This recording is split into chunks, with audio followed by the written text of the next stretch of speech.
இன்றைய காலகட்டத்தில் தமிழ்நாட்டில் உள்ள ஒரு மிக பெரும் பிரச்சனை இடஒதுக்கீடு. தமிழ்நாட்டில் உள்ள ஒரு சமூகத்தினரும் நாங்க தான் பெரும்பான்மையா இருக்கிறோம், இடஒதுக்கீடு எங்களுக்கு தான் அதிகமா வேண்டும் அப்படின்னு கோரிக்கை வச்சுட்டே வர்றாங்க. இதற்காக சாதிவாரி கணக்கெடுப்பு எடுக்க வேண்டும் அப்படின்ட்டுமே ஒரு சமூகத்தினருமே கோரிக்கை வைக்கிறாங்க.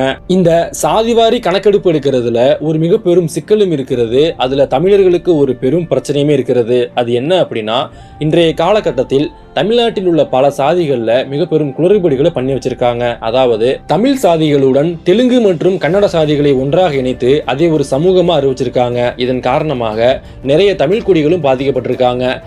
இந்த பிரச்சனையில் அதிகமாக பாதிக்கப்பட்ட தமிழ் குடிகள் எதுனா, ஒன்னு சக்கிலியர் சமுதாயம், மற்றொன்று பெரிய மேல சமூகம். இதில் முதலாவதாக உண்மையிலேயே சக்கிலியர்கள் என்பவர்கள் யார், இவங்களுடைய வரலாறு என்பது என்ன, இவங்க தமிழர்களா இல்லை தெலுங்கர்களா, இவர்கள் எப்படி தெலுங்கர்களாக மாற்றப்பட்டு கொண்டிருக்கிறார்கள் என்பதை பற்றி இந்த பதிவில் நம்ம விரிவாக பார்க்கலாம். வீடியோக்குள்ள போறதுக்கு முன்னாடி இதுவரைக்கும் நீங்களும் நம்ம சேனலை சப்ஸ்கிரைப் பண்ணலனா சப்ஸ்கிரைப் பண்ணிடுங்க.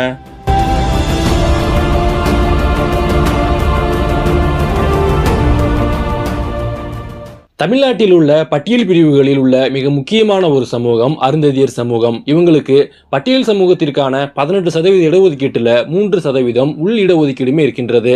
தமிழகத்தில் 6.5% பேர் அருந்ததியர் சமூகத்தை சார்ந்தவர்கள் என சில புள்ளி விவரங்கள் கூறுகின்றன. இது அதிகாரப்பூர்வ அறிவிப்பு கிடையாது.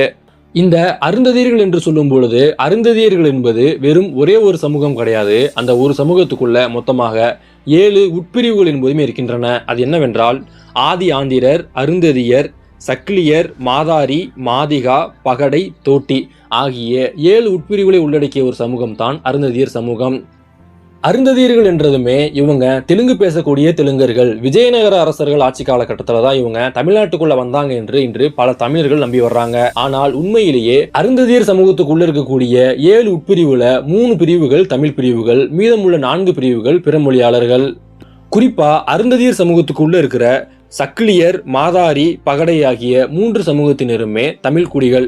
மீதமுள்ள ஆதி ஆந்திரர், அருந்ததியர், மாதிகா, தோட்டி ஆகிய 4 பேருமே பிறமொழியாளர்கள். இதுல ஆதி ஆந்திரர் எனப்படுபவர்கள் ஆந்திரா மற்றும் கர்நாடகாவினுடைய பட்டியல் பிரிவுகள் இருக்காங்க. அடுத்ததா அருந்ததியர்கள் எனப்படுபவர்கள் கர்நாடகாவினுடைய பட்டியல் பிரிவுகள் இருக்காங்க. மாதிகா சமூகத்தினர் ஆந்திராவினுடைய பட்டியல் பிரிவுகள் இருக்காங்க. தோட்டி எனப்படுபவர்கள் கர்நாடகாவினுடைய பட்டியல் பிரிவுகள் இருக்காங்க. அதே சமயத்துல மாதாரி, சக்கிலியர், பகடை ஆகிய 3 பிரிவினர்களுமே ஆந்திரா மற்றும் கர்நாடகாவினுடைய பட்டியல் பிரிவுகளில் கிடையாது. இவங்க தமிழ்நாட்டினுடைய பட்டியல் சாதி பிரிவுகளில் மட்டும்தான் இருக்கிறாங்க. இவங்க உண்மையிலேயே ஆந்திராவோ அல்லது கர்நாடகாவிலிருந்து வந்திருந்தா இவங்களுடைய ஒரு பிரிவினர் இன்றுமே ஆந்திரா அல்லது கர்நாடகாவில் இருந்திருக்கணும். ஆனா அவங்களுடைய பட்டியல் பிரிவுகளில் இந்த சமூகத்தினர் கிடையாது. இவங்க தமிழ்நாட்டில் மட்டும்தான் இருக்கிறாங்க. இதை வைத்தே இவங்களும் தமிழர்கள் தான் என்பதை நம்மால் சொல்ல முடியும். அடுத்ததாக, எதற்காக தமிழ் குடிகளையும் பிறமொழி சாதிகளையும் ஒன்றாக இணைத்து ஒரே சமூகமா அறிவிச்சிருக்காங்க? இதற்கு பின்னாடி 2 காரணங்கள் இருக்கிறது. ஒன்று, தொழில். தமிழ்நாட்டில் இருந்த மாதாரி, சக்கிலியர், பகடை ஆகிய சமூகத்தினர் அனைவருமே தோல் தொழில பார்த்து வந்தாங்க. இதே மாதிரி ஆந்திராவில் இருந்த மாதிகா சமூகத்தினருமே தோல் தொழில் தான் பார்த்து வந்தாங்க. இவங்க விஜயநகர அரசு மற்றும் நாயக்கர்கள் ஆட்சி காலகட்டத்தில் ஆந்திரா, கர்நாடகா பகுதிகளில் இருந்து தமிழ்நாட்டுக்குள்ள குடிபெயர்ந்து வந்திருக்காங்க. அன்றைய காலகட்டத்தில் 2 சமூகத்தினரும் ஒரே தொழிலை செஞ்சு வந்த காரணத்தினாலேயே இவங்க 2 பேரையும் ஒரே குடிகளாக மாற்றி இன்று ஒரே பிரிவுக்குள்ள 2 பேருமே இருக்கிறாங்க. இந்த ஒரு குழப்பம் என்பது வெறும் சக்கிலியர் சமூகத்துக்குள்ள மட்டுமே கிடையாது, தமிழ்நாட்டில் உள்ள மற்றும் பிற தமிழ் சமூகத்துக்குள்ளேயுமே இருக்கிறது. குறிப்பா சொல்லணும் அப்படின்னா, நாட்டுக்கோட்டை செட்டியார்களும் இருக்கிறாங்க, அதே மாதிரி தெலுங்கு செட்டியார்களும் இருக்கிறாங்க, தமிழ் முதலியார்களும் இருக்கிறாங்க, தெலுங்கு முதலியார்களுமே இருக்காங்க. ஆனால் 2 பேரினுடைய தொழிலும் ஒரே தொழில் என்பதற்காக மட்டுமே 2 பேரையும் ஒன்றாக சேர்த்து வச்சிருக்காங்க. இதுல சின்ன மேளம் பெரிய மேளம் ஆகிய சமூகங்களுமே அடங்கும். இவங்க 2 பேர்த்தையும் ஒன்றாக சேர்த்து இசை வேளாளர் என்று அறிவிச்சிருக்காங்க. இதுல சின்ன மேளம் என்பவர்கள் தெலுங்கு பேசக்கூடிய தெலுங்கர்கள், பெரிய மேளம் எனப்படுபவர்கள் தமிழர்கள். அடுத்ததா, தமிழ்நாட்டுல பிறமொழியாளர்கள் நாங்களும் அதிகமாக இருக்கிறோம், எங்களுக்கும் இடஒதுக்கீட்டுல அதிகமான இடம் வேண்டும், சட்டமன்றம், நாடாளுமன்றம் என தங்களை அரசியல் ரீதியாக நிலைநிறுத்திக் கொள்ள இவங்க தாங்கள் பெரும்பான்மை இருப்பது போல காட்டிக்கொள்றாங்க. அதற்கு பல தமிழ் குடிகளை இவங்க கூட இணைத்து இவங்களும் தெலுங்கர்கள் தான் என்று இவங்க சொல்லியுமே வர்றாங்க. ஆனால் உண்மையிலேயே அவங்களுடைய மக்கள் தொகை என்பது மிகவும் குறைவுதான். அடுத்ததா, சக்கிலியர் சமூகத்தினர் உண்மையாலுமே தமிழர்கள் தான் என்பதற்கு சில கல்வெட்டு ஆதாரங்களுமே இருக்குது.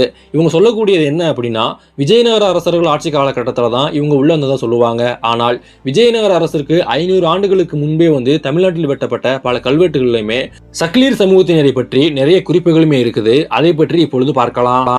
திருவண்ணாமலை மாவட்டத்தில் உள்ள ரிஷபேஸ்வரர் கோவில்ல ஒரு கல்வெட்டு இருக்குது. இந்த கல்வெட்டினுடைய காலம் என்பது கிபி 1258. அதாவது விஜயநகர அரசர்கள் உள்ள வருவதற்கு 100 ஆண்டுகளுக்கு முன்னாடியே இந்த கல்வெட்டை வெட்டியிருக்காங்க.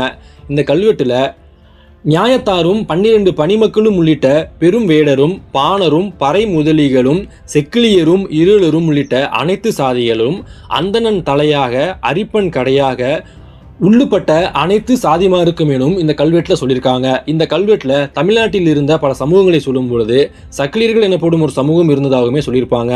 அடுத்ததாக கிபி 1202ஆம் ஆண்டை சார்ந்த மற்றும் ஒரு கல்வெட்டு. இந்த கல்வெட்டும் சோழர்கள் கால கல்வெட்டு. இந்த கல்வெட்டு திருவண்ணாமலை மாவட்டத்தில் உள்ளது. இதில் பசு விடுகையாலும் ஐந்தலை மணி இடுகையாலும் மெகடு குயிக்கு சக்கிலிக்கு தெரிசனம் காட்டி அப்படின்னுமே இந்த கல்வெட்டிலுமே சக்கிலியர் சமூகத்தினரை பற்றி சொல்லியிருப்பாங்க. அடுத்ததாக சக்கிலியர்கள் பற்றி கிடைக்கிறதுலேயே ஒரு பழமையான கல்வெட்டுனா அது ராஜேந்திர சோழனுடைய கல்வெட்டு. இந்த கல்வெட்டினுடைய காலம் என்பது கிபி 1030. ராஜேந்திர சோழனுடைய 18ஆம் ஆண்டில் இந்த கல்வெட்டை வெட்டியிருக்காங்க. இந்த கல்வெட்டுல ஏதோ ஒரு காரணத்திற்காக நிலத்தின் 4 எல்லைகளை பற்றி குறிக்கும் பொழுது அதில் ஒரு எல்லையாக சக்கிலியன் குண்டு எனப்படும் ஒரு வார்த்தையை பயன்படுத்தியிருக்காங்க. இதை வைத்து பார்க்கும் பொழுதுமே 1000 ஆண்டுகளுக்கு முன்னாடியே சக்கிலியர் சமூகத்தினர் இவங்க தமிழ்நாட்டில் இருந்திருக்காங்க என்பதை நம்மால் அறிந்து கொள்ள முடிகிறது. அடுத்ததா புலவர் சே ராசு வெளியிட்ட கொங்கு வேளாளர் செப்புப்பட்டயம் எனப்படும் நூல்ல காளிங்கராயன் அணைப்பட்டயத்திலுமே சக்கிலியர் சமூகத்தினை பற்றி குறிப்பிருக்கிறது. கொசவன் குறவன் மறவன் வளையன் பறையன் சக்கிலியன் இவர்களுக்கு வரி இல்லாமல் விடுவிச்சு பட்டா எனப்படும் இந்த ஒரு பட்டயத்திலையுமே சக்கிலியர் சமூகத்தினர் குறிப்பிட்டிருப்பாங்க. அடுத்ததா புலவர் ராசு வெளியிட்ட கொங்கு நாட்டு சமுதாய ஆவணங்கள் எனும் நூலில் உள்ள பேரூர் அணை கட்டின பட்டயத்துல சக்கிலியர் சமூகத்தினரை மட்டுமல்லாமல் மாதாரி மற்றும் பகடை சமூகத்தினர் பற்றியுமே சில குறிப்புகளுமே இருக்கிறது. ஒப்பண்ண கவுண்டர் கோணியம்மன் கோவிலுக்கு மாதாரிகளை கூட்டி கொண்டு போய் மாதாரிகள் கையில் இழுத்து விபரம் பெற்ற பகடை எண்ட பகடை மைய பகடை வீர பகடை பாலிய பகடை என பகடை சமூகத்தினர் பற்றியும் மாதாரி சமூகத்தினர் பற்றியுமே இந்த ஒரு சிப்பு பட்டயத்துல கூறியிருப்பாங்க. இந்த கல்வெட்டுகள் மற்றும் சிப்பு பட்டயங்கள் வாயிலாக இந்த சக்கிலியர் சமூகத்தினருமே ஆண்டாண்டு காலமாக நம்முடைய தமிழ் குடிகளோடு தான் இணைந்து வாழ்ந்திருக்காங்க என்பதை நம்மால் அறிந்து கொள்ள முடிகின்றது. ஆனால் பிற்காலகட்டத்தில் ஏற்பட்ட பல அரசியல் மாற்றங்கள் காரணமாக இவங்க இன்று தெலுங்கர்களாக மாற்றப்பட்டு கொண்டிருக்காங்க.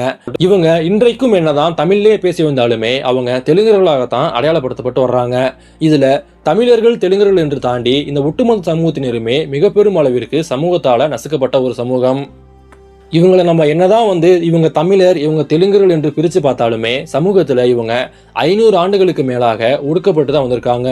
இன்றைய காலகட்டத்தில் துப்புரவு பணிகள் சாக்கடை சுத்தம் பண்ணுதல் போன்ற பல தொழில்கள்லையுமே இந்த சமூகத்தினை சேர்ந்தவங்கள தான் அதிகமாக ஈடுபடுத்துறாங்க. இதை நீங்க உங்களுடைய ஊர்களிலேயே பார்க்க முடியும்.